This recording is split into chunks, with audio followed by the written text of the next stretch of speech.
Hello friends. आज जो topic हम डिस्कस करने जा रहे हैं वो हर फैमिली को इफ़ेक्ट कर रहा है।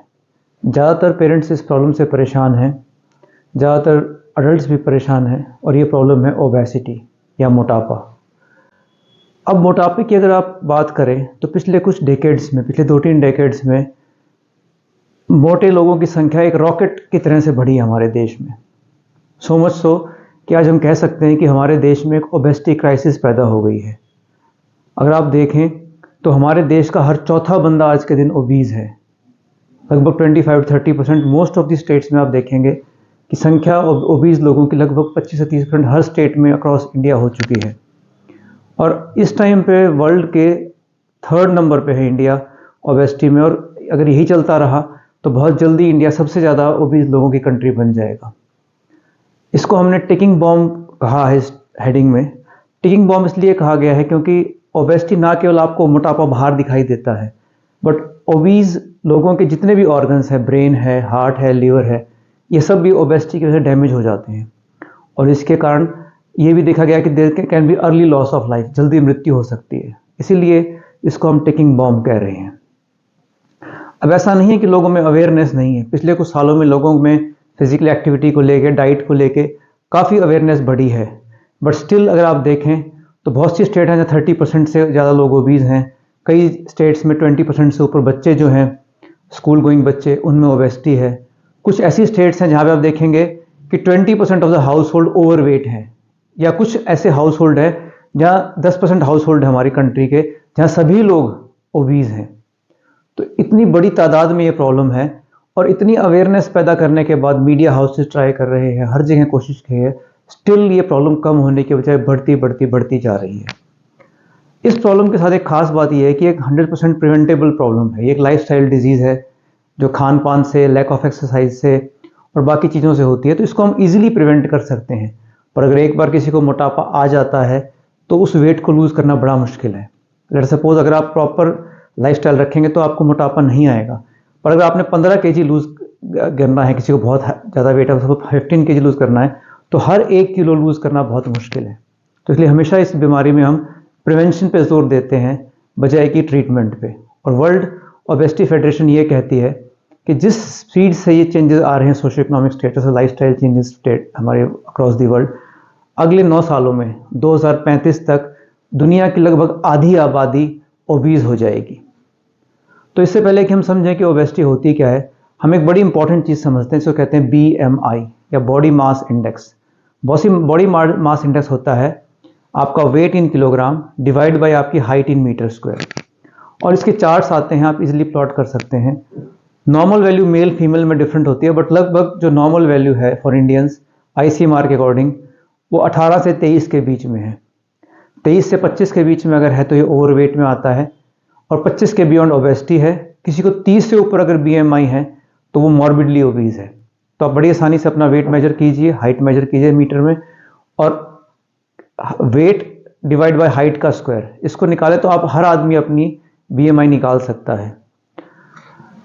तो इतना कुछ समझने के बाद अब सवाल ये उठता है, काफ़ी लोग ये सोचते हैं कि भाई जो ओबेसिटी है तो हाई इनकम ग्रुप का प्रॉब्लम है, डेवलप्ड कंट्रीज़ की प्रॉब्लम है, या शहरों में होता है, गाँव में नहीं होता। बट ऐसा कोई अब डिवाइड नहीं रहा। डेवलपिंग कंट्रीज में बहुत सारे ओबीज लोग हैं, गांव में भी बहुत सारे ओबीज लोग हैं। तो across all populations, all age groups आप देखेंगे कि ओबेसिटी बढ़ती जा रही है। तो अब इस सारी बैकग्राउंड में हम ये समझने की कोशिश करते हैं कि क्या ऐसे कारण हैं, क्या कॉजेज हैं जिसकी वजह से ओबेसिटी बढ़ती जा रही है। तो सबसे जो पैरामाउंट और सबसे इंपॉर्टेंट कॉज है वो है फूड। अगर आप अपने खुद भी एनालाइज करें तो पिछले कुछ दशकों में आप देखेंगे कि हमारा खाना एकदम से बदल गया है। जो हम खाते थे या जो हमारे पेरेंट्स खाते थे, अब आजकल की जनरेशन वो खाना नहीं खा रही, और एक predominant part of the food junk से बन गया है। तो जंक्स जो है JUNCS, ये एक एब्रीविएशन है for all the unhealthy food. इसमें J stands for junk food, burger, pizzas, French fries, ठीक है। दूसरा है अल्ट्रा प्रोसेस्ड फूड। अगर हम प्रोसेसिंग ऑफ फूड की बात करें तो एक गाइडलाइंस है जिसमें कि अनप्रोसेस्ड से हाईली प्रोसेस्ड फूड है, 4 ग्रुप्स में डिवाइड कर रखा है। जैसे सेब आप खाते हो, जैसे पेड़ पे लगी है वैसी सेब आपके हाथ में आती है, तो अनप्रोसेस्ड है। आप आटे को गूंथते हैं, या आप दाल बनाते हैं, दाल तो दिखाई देती है आपको, तो कुछ प्रोसेसिंग हुई है, बट वो भी बहुत प्रोसेसिंग नहीं है। पर ऑन द अदर आप चिप्स को देखें सपोज, तो चिप्स एक बिल्कुल ही डिफरेंट चीज़ है। आलू और चिप्स को कंपेयर करें, जहाँ से बनना शुरू हुआ था, तो वो उसकी high high amount of processing हो गई है। तो सेकंड है ultra processed food. Then third है न्यूट्रिशनली डिप्राइव्ड फूड, वो फूड जिसको कि इतना प्रोसेस कर दिया गया है कि उसमें न्यूट्रिशन बचा ही नहीं, कोई मिनरल नहीं है, कोई विटामिन नहीं, कोई प्रोटीन, जस्ट एम्प्टी कैलोरीज हैं। जैसे आपके बर्गर्स हो गए, पिज़्ज़ाज हो गए, डोनट्स हो गए, ये सब इसमें आते हैं न्यूट्रिशनली डिप्राइव्ड फूड्स में। फिर है कलर्ड कार्बोनेटेड एंड कैफिनेटेड, सी से coloured carbonated and caffeinated drinks, जो एनर्जी ड्रिंक्स प्रमोट करते हैं, फ्रूट ड्रिंक्स, ये सब इस कैटेगरी में आते हैं। ये भी आपको हाईली ओबीज बनाती हैं। और लास्ट में S stands for sweetened products, जैसे कि मिठाइयाँ हैं, चॉकलेट हैं, आइसक्रीम्स हैं, ये सब ग्रुप है। जो भी लोग इन फूड्स को, जंक्स को कंज्यूम कर रहे हैं, उनमें ओबीज होने के चांसेस बहुत ज़्यादा होते हैं। सेकंड जो फैक्टर है वो है फिजिकल इनएक्टिविटी। अगर आप अपने से कंपेयर करें अपने बच्चों को, तो आप देखेंगे कि उनकी फिजिकल एक्टिविटी आपके मुकाबले बहुत कम है। ना तो वो साइकिलिंग करते, ना ज़्यादा चलते। हमारे पेरेंट्स हमसे कहीं ज़्यादा चलते थे, साइकिलिंग करते थे। अब देखिए, दिन में घरों में भी लोग बहुत काम किया करते, अब वो सब चीज़ें धीरे धीरे धीरे कम होती चली जा रही हैं। काफ़ी लोग कहते हैं कि जी मैं तो जिम जाता हूँ, पर जिम जाना तो आप कुछ 45 मिनट्स 1 आवर स्पेंड करेंगे ना, बाकी दिन अगर आप बैठे रहते हैं तो वो इतना एडवांटेजेस नहीं है। पूरे दिन में आपकी फिजिकल एक्टिविटी कितनी है, ये मैटर करता है। फिर है screen time. Recently specially post Covid आप देख रहे हैं, हर एज ग्रुप में लोग स्क्रीन एडिक्ट हो गए हैं। लोग पूरा पूरा दिन स्क्रीन पे, फोन्स पे, स्मार्टफोन पे स्पेंड कर देते हैं। तो that is also leading on to inactivity. जो वो इनको देख रहे होते हैं तो अनहेल्दी फूड कंज्यूम करते हैं, तो वो भी एक बड़ा इंपॉर्टेंट फैक्टर उभर के आ रहा है ओबेसिटी के लिए। फिर कुछ है जेनेटिक्स, कुछ ऐसी बीमारियां हैं जो कि जीन्स के थ्रू, जिसमें जेन्युइनली आप कितना भी कोशिश करें, ओबेसिटी होने के चांसेस बहुत हाई रहते हैं। अब कई लोग कहते हैं कि मेरे तो पेरेंट्स ओबीज थे तो इसलिए ओबीज हूँ। हाँ, ये हर कुछ हद तक ठीक है। अगर एक पेरेंट ओबीज है घर में, तो उनके बच्चों के ओबीज होने के चांस 40% है। अगर 2 ओबीज हैं तो 80% है। पर ये जेनेटिक नहीं है। इसका कारण है कि पेरेंट्स भी इनएक्टिव हैं, वो भी जंक खा रहे हैं, उनका फूड हैबिट्स ऐसे हैं कि बच्चे उसको अडॉप्ट कर लेते हैं। तो ये जेनेटिक तो बहुत थोड़े हैं, जो घर के जो एनवायरनमेंट है उसके कारण बच्चे ओबीज होते हैं। फिर काफ़ी लोग कहते हैं कि जी obesity runs in my family, कि दादा में भी थे, पिताजी में भी, तो हमारी तो जेनेटिकली आ रही है। तो I always say obesity doesn't run in the families, it is because nobody runs in your family. तो अगर आप फिजिकली एक्टिव रहेंगे तो ही आप ओबेसिटी से बच सकते हैं। फिर कुछ एक और फैक्टर्स हैं, जैसे मदर का अगर हम बात करें, तो मदर में ये देखा गया कि अगर मदर खुद ओबीज हैं तो उनमें जब वो प्रेग्नेंट होती हैं तो इंसुलिन रेजिस्टेंस या जेस्टेशनल डायबिटीज़ के चांस बढ़ जाते हैं, और उनके भी हैवी बच्चे, एक्सेस वेट वाले बच्चे पैदा होते हैं। फिर जो मदर्स अर्ली टाइम से अपनी ब्रेस्ट फीडिंग कराती हैं, 6 मंथ एक्सक्लूसिव ब्रेस्ट फीडिंग करती हैं और 2 साल तक कंटिन्यू करती हैं, तो ब्रेस्ट फीडिंग का बच्चे के ऊपर प्रोटेक्टिव इफेक्ट है ओबेसिटी से। तो इसलिए ये रिकमेंड करते हैं कि आप, अपने मेरा वीडियो देखा होगा ब्रेस्ट फीडिंग वाला, वहाँ पे समझाया गया है कि जो ब्रेस्ट फेड बच्चे होते हैं उनमें ओबेसिटी के चांसेस काफ़ी कम होते हैं। फिर है फॉल्टी वीनिंग, कि जब आप बच्चे को माँ के दूध के साथ और खाना खिलाना शुरू करते हैं तो आप highly sugar rich products, processed food खिलाते हैं, तो वो भी एक ओबेसिटी का कारण है। उसके लिए आप कॉम्प्लीमेंट्री फीडिंग वाला वीडियो देखिए, उसमें बताया गया कि 8 फूड ग्रुप्स हैं जिसमें से कि आपको डेली अपने बच्चे की डाइट में इंक्लूड करना है कॉम्प्लीमेंट्री फीडिंग में। फिर कुछ एनवायरमेंटल फैक्टर्स भी हैं। हमारा वातावरण आप देख रहे हैं पिछले कुछ सालों में बदल गया है। पहले हर जगह पे, हर मोहल्ले में मैदान होते थे जहाँ बच्चे खेलते हैं, अब वो चीज़ें ख़त्म हो गई हैं। दूसरा अगर आप देखें तो स्कूल्स में भी आप देखें उतनी फिजिकल एक्टिविटी नहीं होती जितनी हमारे टाइम में होती थी। फिर एक और जो कारण है वो है एकेडमिक प्रेशर। स्पेशली अगर आप बच्चों को देखें 9, 10, 11, 12 के बच्चे, तो उनके पास टाइम ही नहीं है फिजिकल एक्टिविटी का। जैसे कि जी हम तो अपनी तैयारी कर रहे हैं और इसलिए हम कहाँ पे एक्सरसाइज करें। But then I always tell the parents कि अगर आपका बच्चा आधा घंटा या 1 घंटा फिजिकल एक्टिविटी पे लगाएगा अपनी हेल्थ पे, तो उसकी पढ़ाई भी बेटर हो जाएगी। तो ऐसा नहीं कि आप सारा दिन 24 घंटे पढ़ के ही अच्छे मार्क्स ले सकते हैं। आप डेडिकेटेडली एटलीस्ट 1 घंटा अपना फिजिकल एक्टिविटी का रखें, तो आपकी कभी पढ़ाई सफ़र नहीं करेगी। फिर देखा गया है कि जो extremely low birth weight babies होते हैं या बहुत हैवी बच्चे पैदा होते हैं, उनमें भी ओबेसिटी के चांसेस बहुत हाई रहते हैं। तो अब हम ओबेसिटी डायग्नोज कैसे करते हैं? तो ऑब्वियसली दिखाई देता है हमें अगर बच्चा ओबीज है तो, पर हम उसके चार्ट्स होते हैं, ग्रोथ चार्ट्स, जिसमें कि हम हाइट, वेट और बीएमआई के चार्ट्स हैं, जिसके ज़रिए हम बता सकते हैं कि बच्चा कहाँ पे है, बच्चा ओवरवेट है या ओबीज़ है। बीएमआई के कुछ कट ऑफ्स हैं, जैसे कि अगर जैसे बताया मैंने 23 से नीचे रहेगा 18 से 23 के बीच में तो वो नॉर्मल रेंज है, और उससे ऊपर चला जाता है तो वो ओवरवेट और ओबीज़ कैटेगरी में आ जाता है। अब आता है कि अगर एक बच्चा ओबीज़ हो गया तो उसकी बॉडी पे क्या इम्पैक्ट पड़ेगा। तो कुछ तो है जो कि शॉर्ट टर्म इम्पैक्ट्स हैं, कुछ है कि लॉन्ग टर्म उसकी बॉडी को डैमेज करेंगे। शॉर्ट टर्म है कि एक बच्चा ओबीज़ है, मोटा है, तो चलने फिरने में टायर्ड फील करेगा, ठीक है। दूसरा आप देखेंगे कि उसको सांस फूलनी, ब्रेथलेसनेस शुरू हो जाएगी, क्योंकि उसकी बॉडी में एक्सेस वेट है, तो उसके जॉइंट पेन्स और बैक एक करेगा। तो कुछ बच्चों को आप देखेंगे कि उनके यहाँ पे, गर्दन पे और अंडर आर्म्स में ब्लैक ब्लैक स्पॉट्स हो जाते हैं, जो कहते हैं अकेंथोसिस नाइग्रिकेंस, और ये साइन है कि उनकी बॉडी में मेटाबॉलिक प्रॉब्लम शुरू हो गई है। या कुछ बच्चे स्नोरिंग करते हैं कि वो खराटे लेते हैं, सांस रुक जाती है, जिसको ऑब्स्ट्रक्टिव स्लीप एपनिया कहते हैं। तो अगर स्लीपिंग प्रॉब्लम है किसी बच्चे को और इस टाइप के रैशेस दिखाई दे रहे हैं तो ये एक रेड फ्लैग साइन है, इसको तुरंत आप डॉक्टर से कंसल्ट करें। फिर अगर हम बात करें तो एक और जो चीज़ इंपैक्ट होती है इन बच्चों की, वो है मेंटल हेल्थ। मेंटल हेल्थ में आप देखेंगे ये बच्चे, इनकी बॉडी शेमिंग होती है, बच्चे इनको चिढ़ाते हैं मोटा मोटा बोल के। इसके अलावा यदि बच्चे ज़्यादा कॉन्शियस हो जाते हैं, एंग्शियस फील करते हैं, डिप्रेस्ड फील, सुसाइडल टेंडेंसीज बढ़ जाती हैं, तो इन बच्चों की मेंटल हेल्थ भी इम्पैक्ट होती है। तो ये तो हुआ इसका शॉर्ट टर्म इफेक्ट। अब लॉन्ग टर्म इफेक्ट्स क्या क्या है। अगर लॉन्ग टर्म कोई ओबीज रहेगा तो उसकी लाइफ शॉर्ट हो सकती है, उसको ब्रेन में स्ट्रोक हो सकता है, उसके आर्टरीज में एथेरोस्क्लेरोसिस होकर उसका ब्लड प्रेशर बढ़ सकता है, उनको हार्ट अटैक आ सकते हैं, उनको फैटी लीवर हो सकता है, उनको डायबिटीज मेलाइटिस हो सकती है, उनके लिपिड प्रोफाइल कोलेस्ट्रॉल बढ़ सकता है, और इन लोगों में कैंसर होने के चांसेस भी कहीं ज़्यादा होते हैं। तो अब इन सब बातों के होने के बाद अब सवाल ये उठता है कि हम करें क्या, इस सारी प्रॉब्लम का सोल्यूशन क्या है। तो एक मैं बता रहा हूँ आपको सिंपल सा रूल, आप लिख के हर जगह अपने घर में रख लीजिए। 5-2-1-0 रूल, 5-2-1-0।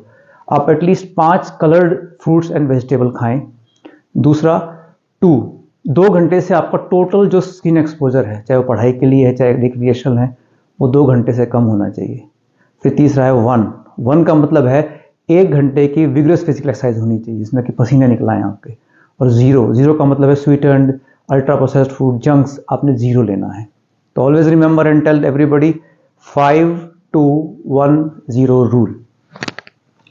फिर एक होता है traffic light rule. Traffic light का मतलब है जब रेड लाइट पे जाते हैं, रेड लाइट में हमें रुकना होता है, येलो पे हम जस्ट चलना शुरू करते हैं, और ग्रीन पे हम आराम से निकल सकते हैं। तो सेम में फूड पे भी ट्रैफिक लाइट रूल लागू होता है कि अगर रेड जोन में है ultra processed food, sweetened beverages, ultra processed food, carbonated drinks, फिर कुछ है जो कभी कभी खा सकते हैं, जैसे डेयरी प्रोडक्ट हो गया, सीरियल्स हो गए, कुछ मिठाइयाँ कभी कभी ये खाई जा सकती हैं। और ग्रीन का मतलब है फ्रूट्स एंड वेजिटेबल, ये आप कभी भी और कहीं भी खा सकते हैं। तो इसका मतलब फिजिकली आपको एक्टिव रहना है, स्क्रीन से दूर रहना है, और एक बड़ी इंपॉर्टेंट बात है वो ये है कि डाइटिंग नहीं करनी। बहुत लोग सोचते हैं कि डाइटिंग करके हम वेट लूज कर लेंगे, बट वो जैसे डाइटिंग छोड़ते हैं वो सारा वेट वापस आ जाता है आपका। फिर एक जो गलती करते हैं लोग वो है स्किपिंग द ब्रेकफास्ट। ब्रेकफास्ट आपका मेजर मील होना चाहिए क्योंकि सारे दिन की ऊर्जा देता है, सारी एनर्जी देता है आपको, तो डोंट स्किप द ब्रेकफास्ट। फिर एक बड़ी इंपॉर्टेंट बात है, कोई बच्चा अगर वेट लूज करना चाह रहा है तो उसको मेंटल सपोर्ट की ज़रूरत है, अपने पेरेंट्स से, अपने पीयर्स से, अपने भाई बहन से, अपने टीचर्स से, सभी उसको जब भी कुछ वेट लूज करता है उसको मोटिवेट करें। तो मेंटल हेल्थ का ध्यान रखना भी एक बहुत इंपॉर्टेंट एस्पेक्ट है इन बच्चों के लिए। फिर मदर्स क्या करें कि उनके बच्चों में ओबेसिटी ना हो। तो अगर कोई मदर अभी प्रेग्नेंट नहीं हुई है तो प्रेगनेंसी से पहले अपना नॉर्मल वेट लेके आएँ। अगर आप ओबीज मदर बनती हैं तो आपके डायबिटीज़ होने के चांस, जेस्टेशन डायबिटीज़, कई गुना बढ़ जाते हैं। फिर जब आपका बच्चा पैदा होता है तो अर्ली अपनी ब्रेस्ट फीडिंग शुरू करें, फॉर्मूला फीड ना दें और फॉल्टी फीडिंग ना करें। जैसा मैंने बताया कॉम्प्लीमेंट्री फीडिंग करें, होम बेस्ड डाइट रखें, कुक्ड फूड दें घर का बना हुआ, वो अपनी कॉम्प्लीमेंट्री फीडिंग में आप ऐड करें। फिर एक बड़ी इंपॉर्टेंट चीज़ है फैमिली सपोर्ट। फैमिली सपोर्ट का मतलब है कि जब आपका बच्चे को वेट लूज़ करना है तो ऐसा नहीं हो सकता कि आपका बच्चा ही लूज़ करेगा, उसको टारगेट करेंगे। It should be family centric. अगर किसी घर में फिट पेरेंट्स होंगे तो फिट बच्चे होंगे। अगर आप अच्छा खाएंगे तो आपके बच्चे भी अच्छा खाएंगे। तो be the role models, be a part of the journey अगर आपका बच्चा वेट लूज कर रहा है तो। एंड मेरी एक सजेशन है कि आप एज ए फैमिली हमेशा इकट्ठा बैठ के मील्स लें, उससे भी बहुत फ़र्क पड़ता है। फिर इम्पॉर्टेंट बात है फूड लेबल्स। इसकी एक अलग वीडियो की ज़रूरत है कि आप जब कोई चीज़ खरीदते हैं तो उसमें ट्रांस फैट कितने हैं, ऑयल्स कितने हैं, ये सब आप हमेशा पढ़ने की कोशिश करें। फिर 2-3 चीज़ें और हैं, जैसे कि स्ट्रेस रिडक्शन। स्ट्रेस में क्या होता है कि आदमी ज़्यादा खाता है, बच्चे देखा होगा एग्जाम में ज़्यादा खाना शुरू कर देते हैं, तो स्ट्रेस मैनेजमेंट भी हमें अपने बच्चों को सिखानी होगी। फिर स्लीप मैनेजमेंट। काफ़ी बच्चे आप देखे होंगे रात तक लेट तक जागते हैं, खासकर जो एडोलसेंट बच्चे हैं, तो क्या करते हैं शाम को खाना खा लेंगे 8 बजे, अब उन्हें 11 बजे फिर भूख लगाती है, तो उनको कहिए कि टाइम पे सोएं और टाइम पे उठें, तो वो भी उनके वेट कंट्रोल करने में मदद करेगा। फिर कुछ रोल हमारे स्कूल्स का है। स्कूल से मेरी रिक्वेस्ट है कि आप डेफिनेटली डेली बच्चों में को फिजिकल एजुकेशन का एक गेम्स का पीरियड जरूर रखें। और एक जो बड़ी और प्रॉब्लम देखने में आई है कि जो स्कूल की कैंटीन्स हैं, जो स्कूल में खाना मिलता है, वो भी काफ़ी प्रोसेस्ड होता है। तो मेरी स्कूल से गुजारिश है कि आप देखें बच्चों को फ्रूट, वेजिटेबल्स, हेल्दी फूड खिलाएं रादर देन प्रोसेस्ड फूड, समोसे और मिठाइयाँ और ये सब देने की बजाय। फिर टीचर्स का रोल है, क्योंकि टीचर्स नेक्स्ट टू पेरेंट्स ही होते हैं और सबसे ज़्यादा बच्चे पेरेंट्स का बाद टीचर से स्पेंड करते हैं। तो जो भी बच्चे आपको लगता है कि ओबीज़ हैं, उन्हें सब इन्फॉर्मेशन बताएं, उनको डॉक्टर से मिलने की सलाह दें और उनको आप मोटिवेट करें वेट लूज़ करने के लिए, जो सारी बातें मैंने बताई हैं। फिर 2 चीज़ें मेरी पॉलिसी मेकर्स से हैं। एक तो आप देखते हैं कई बार फिल्म्स में, टीवीज़ में अनहेल्दी फूड के चीज़ों को सेलिब्रिटीज़ एंडोर्स कर रहे होते हैं और उसका हमारे बच्चों के माइंड पे बहुत इम्पैक्ट पड़ता है और वो उन चीज़ों को देख के वो सेम चीज़ डिमांड, चिप्स हैं, बाकी चीज़ें हैं। तो मेरी रिक्वेस्ट है पॉलिसी मेकर्स से कि for the sake of health of our children आप इस टाइप के एड्स ना चलाएं। और दूसरी एक जो बड़ी न्यूसेंस बनी है खासकर कोविड के बाद, वो है फूड डिलीवरी ऐप्स। तो इस टाइप के ऐप्स से आप इंस्टेंटली जब भी आपका मन करे ग्रेटिफिकेशन के लिए एक बटन दबाते हैं और खाना 10 मिनट में हाजिर हो जाता है। बट मोस्ट ऑफ टाइम्स वो अनहेल्दी स्टोर्ड फूड होता है जिसको तुरंत आपको प्रोसेस करके दे दिया जाता है। And then I always endorse green. Green का मतलब है कि आप ग्रीन पे खेलें, you adopt play on green rather than spending time on screens and you eat green rather than eating junks। और मेरा ये मानना है कि अब हम ऐसी सिचुएशन में पहुंच गए हैं कि या तो अभी हम कुछ एक्शन लेंगे, नहीं तो हम अपनी पूरी नेक्स्ट जनरेशन को अनहेल्दी कर देंगे और अनफिट कर देंगे और वो हमारे देश के लिए, हमारी इकोनॉमिक ग्रोथ के लिए बहुत बड़ा लॉस होगा। और मेरा स्ट्रिक्टली मानना है कि किसी देश को अगर प्रोग्रेस करना है तो दे नीड फिट इंडिविजुअल्स, और उस कड़ी में हमारी एज ए पेरेंट बहुत बड़ी रिस्पॉन्सिबिलिटी बनती है कि हम अपने बच्चों को का ध्यान रखें, उनको उनकी जो ये लाइफस्टाइल प्रॉब्लम्स हैं इनको ना होने दें। और एक लास्ट सलाह है, काफ़ी आजकल ड्रग्स वगैरह प्रमोट हो रही हैं, सर्जरीज फॉर वेट लॉस, बच्चों में स्पेशली ये ना कराएं। आपको जो बाकी लाइफस्टाइल मेजर बताएं उनको फॉलो करें और फिर भी अगर आपको लगता है तो पहले जाकर डॉक्टर से बात करें, अपने पीडियाट्रिशियन से, और उनकी सलाह से ही कोई डिसीजन लें। तो thank you so much for watching and I request कि जो भी इन्फॉर्मेशन है ये आप अपने फ्रेंड्स से, अपने रिलेटिव्स से ज़रूर शेयर करें ताकि वो अपने इस ओबेसिटी वाले प्रॉब्लम को अपने बच्चों को बचा सकें। Thank you so much.